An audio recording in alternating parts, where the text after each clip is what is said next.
ሰላም ጤና ይስጥልን ውድ የመሃል ሚዲያ ቤተሰቦች፣ ይህ የእናንተው ሚዲያ መሃል ሚዲያ የዩቲዩብ ቻናል ነው። የዕለቱ አዳዲስና መደመጥ ያለባቸውን መረጃዎች ይዘንላችሁ ቀርበናል። እንድትከታተሉ እየጋበዝናችሁ ወደ ዝርዝር ጉዳዮች ከማለፋችን በፊት ዋና ዋና ጉዳዮችን ጠቆም እናድርጋችሁ። ጭር ሲል የማይወድ ህወሓት በሰላም ውጥን ላይ አሳማኝ ያልሆኑ የመጠራጠር አቋም መያዙ ተነግሯል። የአውሮፓ ህብረት ተወካይ ከምክትል ጠቅላይ ሚኒስትር ደመቀ መኮንን ጋር ከዚህ ጉዳይ ጋር በተያያዘ የተወያዩ ሲሆን መቀለም ገብተው ከዶክተር ደብረጽዮን ገብረ ሚካኤል ጋር አውርተዋል። ምን አሉ? በመረጃችን ይዘናል። ህወሓት የበሬ ወለደ ፕሮፓጋንዳ ለመፈብረክም እየተሯሯጠ ነው። ሰዎች እንደተደፈሩና በጅምላ እንደተገደሉ እንዲናገሩ እያስገደደ ነው። የምትሰሙት መረጃ ነው። ዛሬ በነበረው የህዝብ ተወካዮች ምክር ቤት በነበረው ስብሰባ የምክር ቤቱ አባላት ስብሰባውን ረግጠው ወጡ። እነማን ናቸው ረግጠው የወጡት? የወጡበት ምክንያቱስ ምንድነው? እናስደምጣችኋለን። ወለጋ የተፈጠረው የንጹሃን ጭፍጨፋ አሁንም አነጋጋሪነቱ ቀጥሏል። የሟቾች ቁጥር እያሻቀበ ባለበት በአሁኑ ወቅት በቦታው ላይ የነበሩና በህይወት የተረፉ የአይን እማኞች ምን ይላሉ? ዘርዘር አድርገን እናስደምጣችኋለን። 24 የፌዴራል ተቋማትም ከተፈቀደላቸው በጀት በላይ ተጠቅሞ ተገኙ ይላል አንድ መረጃ። ይህም የመረጃችን አንዱ አካል ነው። ብዙ ጊዜ በመራዘም የሚታወቀው የህዝብ ቆጠራም መከናወን እንዳለበት ተጠይቋል። በመጪው ዓመት ሊካሄድ ከታቀደው ምርጫ ጋር በተያያዘ ክርክር አስነስቷል። ታደምጡታላችሁ። የውጭ መረጃም አለን። የባይደን ጉብኝት በሳውዲ ግብጽና ሳውዲ ልዩ ምክክር እንዲያደርጉ አድርጓቸዋል። ይህን ተከትሎ የሳውዲ አልጋ ወራሽ ካይሮ ገብተዋል። ለምን? በመረጃችን ይዘናል። ወቅታዊ የሩሲያና የዩክሬን ጦርነትን በሚመለከትም አዳዲስ መረጃዎች ይዘናል። ሩሲያ አውሮፓን እያንበረከከች ነው። አውሮፓ ከሩሲያ ውጪ ምን ትሆናለች?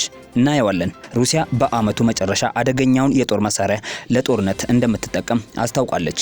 መሳሪያው እስካሁን ካሉት ለየት ያለ ነው። መደመጥ ያለበት መረጃ ነው። ተከታተሉን። በቆይታችሁ ላይክ፣ ሼር እያደረጋችሁ ሐሳብ አስተያየታችሁን እየሰጣችሁ ቆዩ። ወደ ዝርዝሩ እናልፋለን። ጭር ሲል የማይወድ ህወሓት አዲስ በሰላም ውጥን ላይ አሳማኝ ያልሆነ የመጠራጠር አቋም መያዙ ተነግሯል።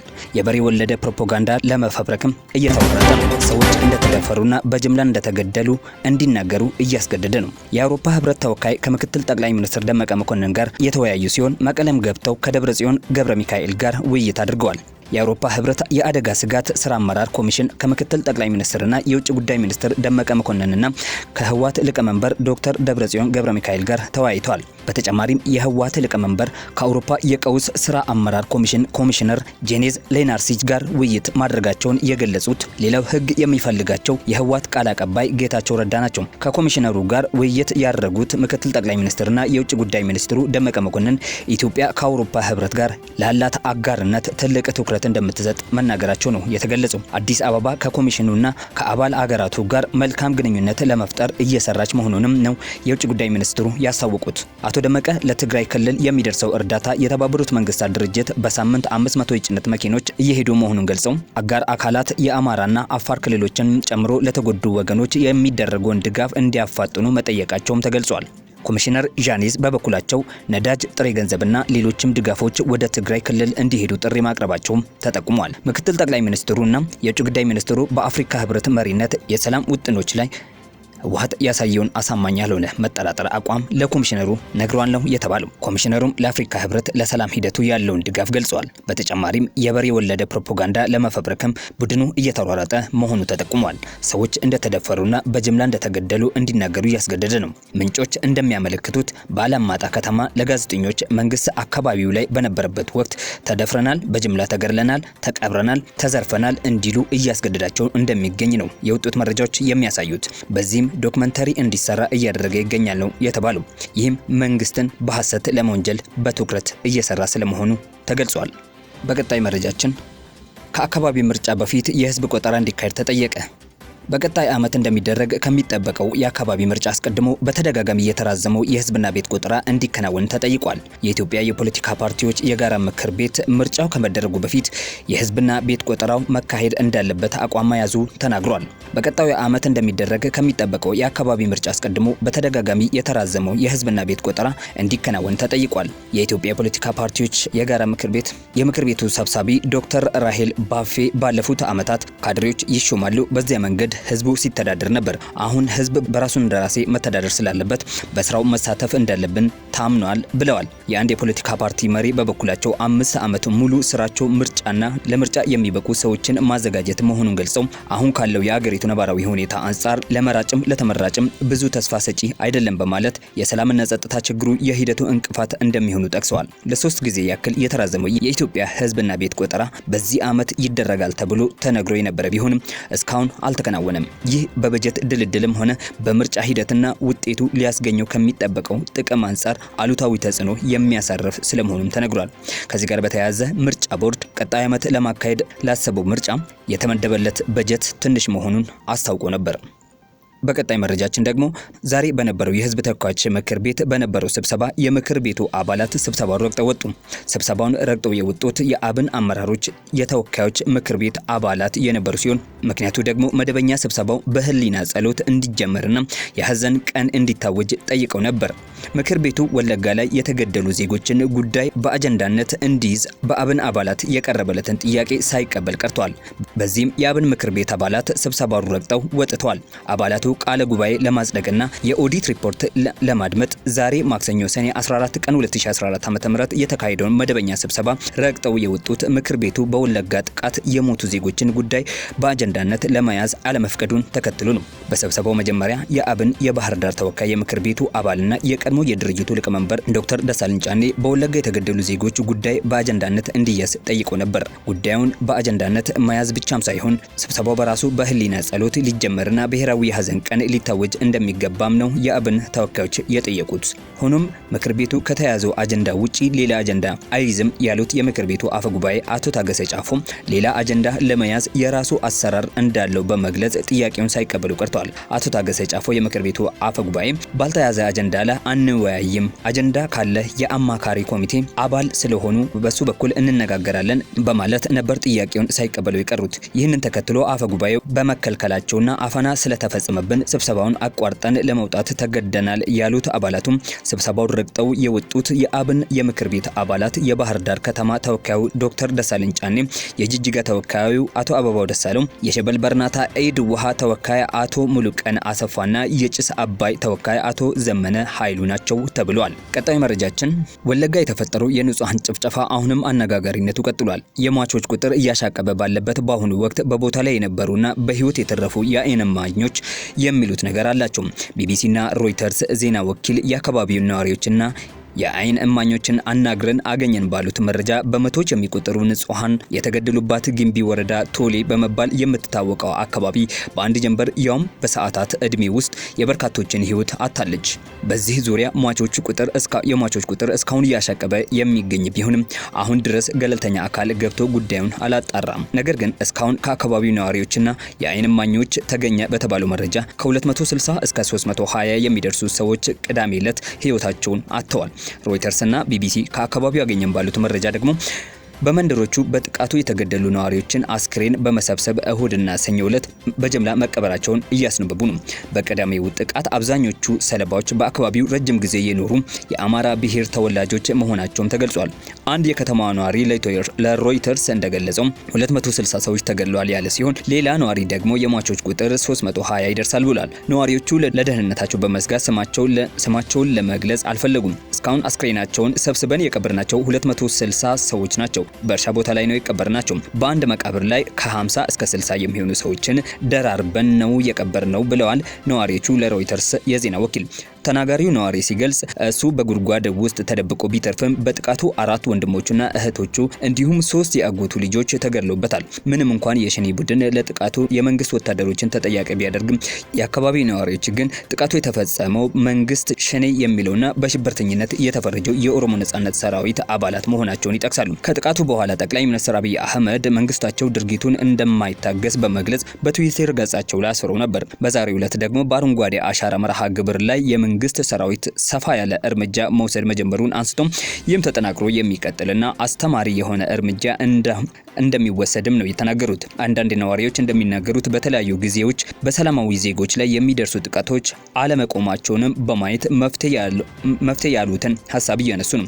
ይህ መንግስት ዘር ተኮር ፍጅቶችን በአገራችን እየተፈጸሙ መሆናቸውን አምኖ መከላከል ካልቻለ እገዛ ለሚያደርጉ ዓለም አቀፍ ተቋማት ጥሪ እንዲያደርግ መልእክታቸውን አስተላልፈዋል። ቀጣይ መረጃችን ደግሞ 24 የፌዴራል ተቋማት ከተፈቀደላቸው በጀት በላይ ተጠቅመው ተገኙ ይላል። የፌዴራል ዋና ኦዲተር መስሪያ ቤት ለህዝብ ተወካዮች ምክር ቤት ባቀረበው ሪፖርት መሰረት በ24 መስሪያ ቤቶች በልዩ ልዩ የሂሳብ መደቦች ሳይፈቀዱና በጀት ሳይዘዋወሩ ከተደለደለው በጀት በላይ ወጪ የሆነ ሂሳብ መገኘቱን አረጋግጧል። ጥቅም ላይ የዋለውም ከመደበኛ በጀት ውጪ ከ645 ሚሊዮን በላይ ሆኖ መገኘቱ ነው የተረጋገጠው። በልዩ ልዩ የሂሳብ መደቦች ከተፈቀደላቸው በጀት በላይ ከተጠቀሙ መስሪያ ቤቶች መካከል የኢትዮጵያ ቴክኒካል ዩኒቨርሲቲ፣ ወላይታ ሶዶ ዩኒቨርሲቲ፣ ወለጋ ዩኒቨርሲቲ፣ ጋምቤላ ዩኒቨርሲቲ፣ የኢኖቬሽንና ቴክኖሎጂ ሚኒስቴር፣ ወልቂጤ ዩኒቨርሲቲና ሚዛን ቴፒ ዩኒቨርሲቲ ስለመሆናቸውም ተጠቅመዋል።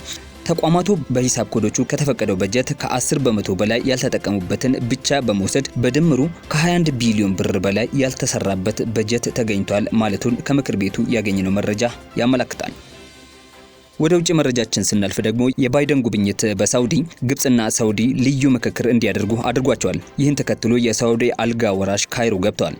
የሳውዲ ልዑል አልጋ ወራሽ ባይደን በመጪው ሐምሌ አጋማሽ ሳውዲን ይጎበኛሉ መባሉን ተከትሎ ነው ልዑል አልጋ ወራሹ ካይሮ የገቡት። የሳውዲ አረቢያ ልዑል አልጋ ወራሽ መሐመድ ቢን ሳልማን ትናንት ሰኞ ለ2 ቀናት ጉብኝት ነው ካይሮ የገቡት። ልዑል አልጋ ወራሹ ዮርዳኖስንና ቱርክን ላካተተው ቀጠናዊ ጉብኝት ነው ግብጽ የገቡት። ካይሮ ዓለም አቀፍ አየር ማረፊያ በደረሱ ጊዜ የግብጽ ፕሬዝዳንት አብደል ፈታህ አልሲሲን ጨምሮ ሌሎች ከፍተኛ የሀገሪቱ ባለስልጣናት ልዩ አቀባበል አድርጎላቸዋል።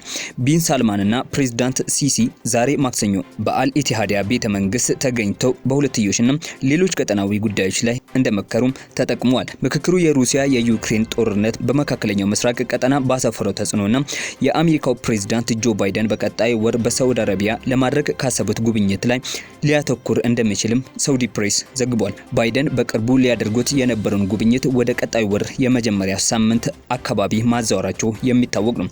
መሐመድ ቢን ሳልማን በነዳጅና ሌሎችም ጉዳዮች ላይ እንደሚያተኩር ስለሚጠበቀው የባይደን ጉብኝት ከቀጠናው መሪዎች ጋር ለመምከር በማሰብ ወደ ካይሮ ማቅናታቸውም ነው እየተነገረ የሚገኘው። በሌላ የውጭ መረጃችን ደግሞ ሩሲያ አውሮፓን እያንበረከከች ነው። አውሮፓ ከሩሲያ ውጪ ምን ትሆናለች? ሩሲያ ወደ አውሮፓ የምትልከውን የነዳጅ መጠን ቀንሳለች። ሩሲያ የምትልከውን ነዳጅ መቀነስ ደግሞ አውሮፓውያንን ከሰል ወደ መጠቀም ሊመልሳቸው ይችላል እየተባለ ነው የሚገኘው። የጀርመኑ ትልቁ የኃይል አምራች እንደተናገረው የኃይል ዋጋ ወደ ዝቅተኛ ደረጃ ለመውረድ ከ3 እስከ 5 ዓመት ሊፈጅ ይችላል ሲል ይፋ አድርጓል። ይህንንም ተከትሎ የአውሮፓ ትላልቅ የሩሲያ ጋዝ ገዢዎች አማራጭ የነዳጅ አቅርቦቶችን ለማግኘት በመሽቀዳደም ላይ ናቸው ተብሏል። ከሩሲያ በኩል የሚፈጠሩን የተቀነሰ የጋዝ ፍሰት ለመቋቋም ተጨማሪ የድንጋይ ከሰል በማቃጠል መደብሮች ካልተሞሉ በክረምት ወቅት የኃይል ቀውስ አደጋ መኖሩን ሮይተርስ ዘግቧል። የጣሊያኑ ኤኒ የራሻው ጋዝፕሮም የጋዝ አቅርቦት ጥያቄውን ዛሬ በከፊል ብቻ እንደሚቀበል እንደነገረው ተነግሯል። ይህም ሀገሪቱ የጋዝ ቁጠባ እርምጃዎችን የሚቀሰቀስበትን የማስጠንቀቂያ ሁኔታ ለማወጅ ቅርብ ያደርጓል። ዝቅተኛ የሩሲያ የጋዝ ፍሰትን የተጋፈጠችው ጀርመን ባለፈው እሁድ የጋዝ ክምችት ደረጃን ለመጨመር የቅርብ እቅዷን አስታውቃለች። ለማጥፋት ያሰበችውን የድንጋይ ከሰል ኃይል ማመንጫዎችን እንደገና መጀመር እንደምትጀምር አስታውቃለች። ሞስኮ በዩክሬን ላይ ባደረገችው ወረራ ምክንያት አውሮፓውያን ማዕቀብ የጣሉባት ሩሲያ ለተፈጠሩ የጋዝ ቀውስ ተጠያቂው አውሮፓ ነው የሚል መልስ ሰጥታለች።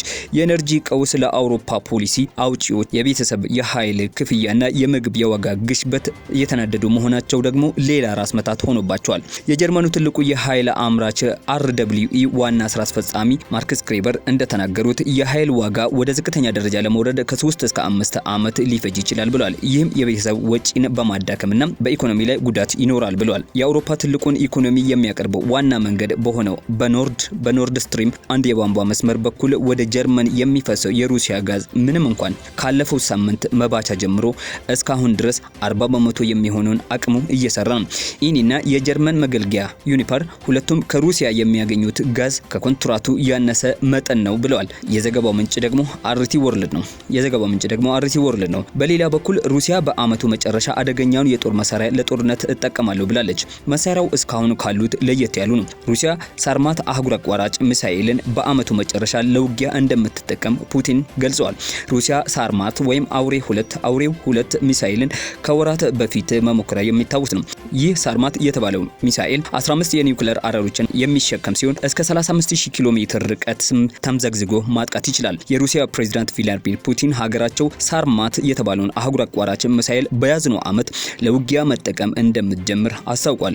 በዚህም ሀገራቸው በያዝነው የፈረንጆቹ 2022 መጨረሻ ላይ ሳርማት የተባለውን አህጉር አቋራጭ ሚሳኤል ለውጊያ እንደምታሰማራ አስታውቃለች። ሩሲያ ሳርማት ወይም አውሬ 2 የተባለውን ሚሳኤል ባሳለፍነው መጋቢት ወር ላይ የተሳካ ሙከራ ማድረጓ የሚታወቅ ነው። በሙከራውም ወቅት የሩሲያው ፕሬዝዳንት ቭላድሚር ፑቲን ሩሲያን ለመፈታተን የሚፈልጉ ጠላቶችን ቆም ብለው 2 ጊዜ እንዲያስቡ እናደርጋለን ሲሉ መናገራቸው የሚታወስ ነው። የተወደዳችሁ ቤተሰቦቻችን ለዛሬ ያልናቸው መረጃዎች በዚህ አበቃን።